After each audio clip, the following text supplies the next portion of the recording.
Miss Delphine Smithers was a 83-year-old who lived by herself, save for her cat. Her husband had passed away 2 years prior, and her children have since grown up and left the nest. But come Christmas time, and Miss Smithers gets her joy whenever he sees her grandchildren pay a visit. She thought of the looks on their faces whenever she served them Christmas cookies and other pastries. This Christmas, she made some sweet and salty bark and kept it at the kitchen table. She found herself sitting down on her favorite chair, knitting a scarf when come a sharp knock at the door. She jumped a bit, not expecting any visitors at the moment. "Can we come in?" Smithers tentatively laid the scarf on the arm of the sofa and gripped the chair. Her frail bones popped and shifted. But getting up from the chair, Smithers collected her walking stick and trudged rigidly towards the front door. Another sharp knock rang out, that time more agitated than previously. "I'm coming, hold on," Smithers yelled. She gasped and grasped the doorknob and turned it counterclockwise. Then the door creaked open.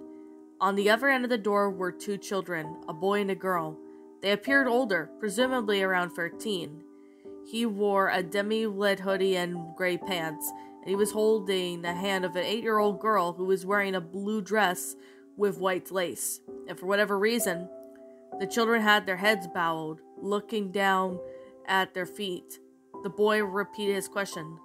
"Can we come in?" Smithers scratched her head, and it was 10 p.m. Why would these children be at her house at that time of night? Somehow the boy must have realized what she's thinking. "We may need to borrow your phone. My cell phone's battery is dead." Miss Smithers thought for more about suddenness than having these unexpected guests, but they were children regardless. At the very least, she could grant them this one request. She nodded her head and gesturing the two children directly into the living room, where the cat droned awake from the ruckus. Then it set its eyes on the two mysterious children. The cat arched its back and hissed. Smithers walked over her to silence her cat. "Lex, these are our guests. Behave yourself." The cat meowed in defeat before running out of the living room and into the kitchen. The two children sat on the sofa with their eyes still hidden. Smithers went to the kitchen and pulled out a plate of sweets and salty bark. She then returned to the living room and bent down to the children's eye levels. "Care for some sweets?" The boy looked up, and there was a good reason why he was shielding his eyes. They were devoid of color or pupils. Nothing more than pitch black of nothingness. Whatever he assuredly was not any earthly realm. The girl looked up as well. Her eyes matched the cold blackness of the older boy. And yet, what's most bizarre? Smithers smiled at the children despite how the hollow sockets that they had called eyes. The children were speechless at first, and they shared a puzzled glare. The girl waved her hand in front of Smithers' face, but Smithers didn't follow the path of it. She leaned closer, realizing that Smithers' eyes were glazed over like a thin sheet of blue. She was blind, and Smithers suddenly frowned. "Oh, I'm sorry. You don't care for them?" Thank you," the boy said. He took a piece of the sweets and salty bark and broke it in his hands before passing it to the girl a piece. Their heavy teeth ground down the sweets. Honest of aside, the two children couldn't help but bask of the sweetness and saltiness of their snack. They indulged themselves in more of the sweets before getting up. They looked at the decorations with curiosity. On top of the fireplace was a stand, with a small replica of a nativity scene. From their mental notes, she figured that the two children had stopped at the fireplace. "Isn't this such a lovely display?" she asked. "Do you know the story of Christmas?" "We know about your Jesus," the boy responded. "Our ancestors spoke a lot about him." Confused by this statement, Smithers nevertheless allowed two children further marvel at the Christmas decorations. The girl rustled for the Christmas tree, causing the ornaments to fall on the ground. She ceased, and when she sensed Smithers getting upset, the two children played with the nutcrackers and listened to Christmas songs. The 2 hours edged, and slowly sudden electrical surge generated throughout the house. The two children looked back at each other, then back at Smithers. "We have to go now. Our parents are here." Bright light shone through the windows. Outside of sepulchral smooth craft standing on the three legs, a large skinny-looking creature exited out of the craft and stood there at the door. The two children collected their plate of sweets and salty bark and exited through the front door. There came a sound of a large whistle, as if there were thousands of steam engines situated outside.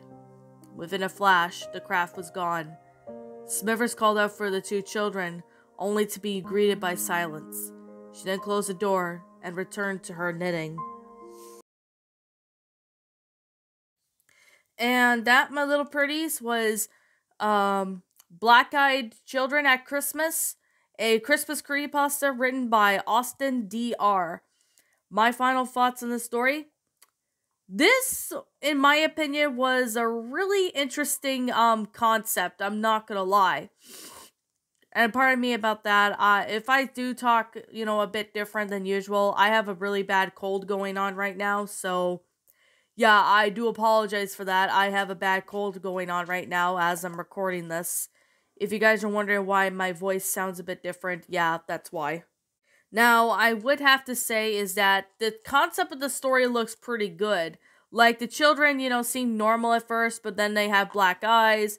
And I can honestly tell that they had worst of bad intentions when they visit this old lady. But although when they saw the old lady was blind, something went beyond the species when it's beyond the stars. I mean, it's pretty interesting to say the least. It's a really good idea. I think this story was written maybe last year or something. I'm not really sure, but I did hear of this story from Mr. Creepypasta, and I remember a few people narrate this one. I remember Mr. Creepypasta actually narrated this story, I believe last year or something, because I do remember I heard of this story from Mr. Creepypasta, and I didn't think this is a bad story at all. I honestly think that this story has a lot going for it, and it has a pretty good, interesting concept for, what this really is going to be about. It doesn't have, it's not going from, 1 to 100 on, bunch of things to go on, but I could definitely say right now that this story honestly was pretty well made in detail. So I think this was written back in 2019, so this is not an old story or anything, in case you guys are wondering.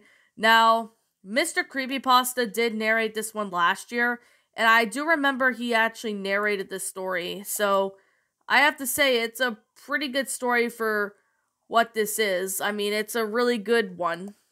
So I would have to say it's a good story for what this story is. I mean, I like the concept of how this story went out. I mean, it's fantastic. I've seen, besides Mr. Creepypasta narrated this story, and I recently decided to check out this other story by, Illicit Class, Dunmer or something. I actually checked out, his channel, and I have to say that story he did was pretty awesome. And I actually checked out, I checked out a few stories. I mean, this is actually a pretty good story. I'm not going to deny that one bit. It's a pretty good creepypasta for what this is. So, I have to say, to Austin DR, you did a pretty good job with this story. I'm not gonna lie. This story didn't really go from 1 to 100 to a lot of messed up stuff. So, I like how the grammar was really well done, as well as the sentence structuring, the storyline. Everything about this story went out. It was just really well done. Now, I did find this on the regular Creepypasta Wiki. So in case if you guys are wondering where I got it from the regular Creepypasta Wiki. In case if you guys are all curious. So, I guess with that being the case and with that being said, yeah, I can't seem to say anything that I don't like about the story. I actually found it to be pretty good. I mean, yeah, I wish that there could be more explained to why the children have black eyes and all that. Like, I really would wish for that. That better have more explanation. Maybe they're just paranormal children, perhaps. I'm not sure. But maybe the author might be able to explain it better if he were to see this video. Now I want to say to Austin Dr. You did a pretty good job with this story. I really found this story to be a very enjoyable one.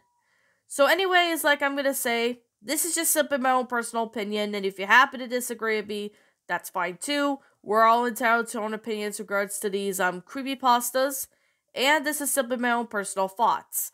My final rating of this story would have to be a 10 out of 10. It's a really good, interesting concept. It's a pretty well-made, written creepypasta. Definitely a lot of time and effort put into the story. And I definitely find this story to be, flat out amazing, really well made. And I honestly found this story to be fantastic and amazing. So, I guess with that being the case and with that being said, yeah. What did you guys think about this creepypasta? Did you all enjoy it? Did you all not? Also, what we have done personally to help make this story a lot better? Feel free to leave me now what your thoughts are down in the comments below. I'm the Queen of Lions. Thank you so much for watching today's episode. And if you're brand new here to this channel, be sure to like, comment, and subscribe because I make brand new videos every single day. Don't forget to ring the notification bell to when I upload so that way you guys won't miss an upload. And as always, please roll the outro because I'm out.